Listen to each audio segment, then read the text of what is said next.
मुंबादेवीमधून शिवसेनेचे उमेदवार शायना एनसी आपल्या सोबत आहेत।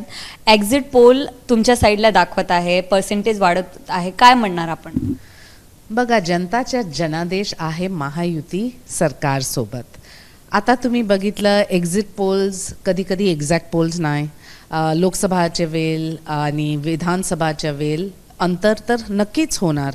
आणि तुम्ही हरियाणाचे इलेक्शन बघितलं तर तिथे तर चूकच चूक।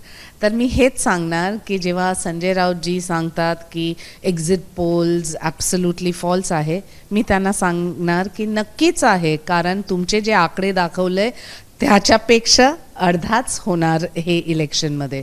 आम्हाला विश्वास आहे, जनताचा हात आहे, महायुतीच्या नेतृत्व एकनाथ शिंदे, देवेंद्र फडणवीस आणि अजित पवारनी जे काम केलं महाराष्ट्रामध्ये, कोस्टल रोड असो, metro, Atal Setu, bullet train, refinery, इतकी प्रोजेक्ट्स आहे जे पाईपलाईनमध्ये आहे आणि जे आम्हाला मुंबईकरनं जे द्यायचं होतं ते दिलं। तर मला वाटते की लोक लाडकी बहीण योजना, माननीय मुख्यमंत्रीचा जे प्रयास आहे महिलांना सशक्त करायचं, त्याच्यात पण खूप लाभ आहे आणि नक्कीच महायुतीच्या नेतृत्वच परत येणार।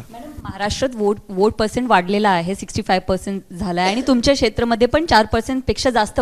तुम्हाला वाटतं ते वाढलेला वोट तुम्हालाच भेटलेला आहे? बघा, वोटर जे आहे ना ते आता खूप जागरूक आहे। त्यांना माहिती आहे की आम्ही वोट केलं तर आम्ही प्रश्न विचारू शकतात, तुम्ही वोट नाही केलं तर तुमचं काय एक सायलेंट स्पेक्टेटर म्हणूनच एक रोल आहे।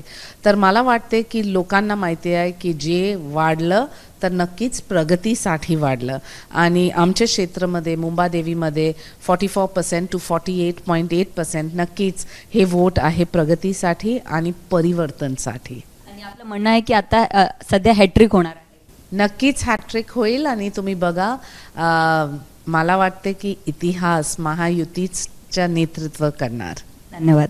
कॅमेरा पर्सन अजितसह मी नम्रता दुबे, एबीपी माझा मुंबई। एबीपी माझा, उघडा डोळे बघा नीट।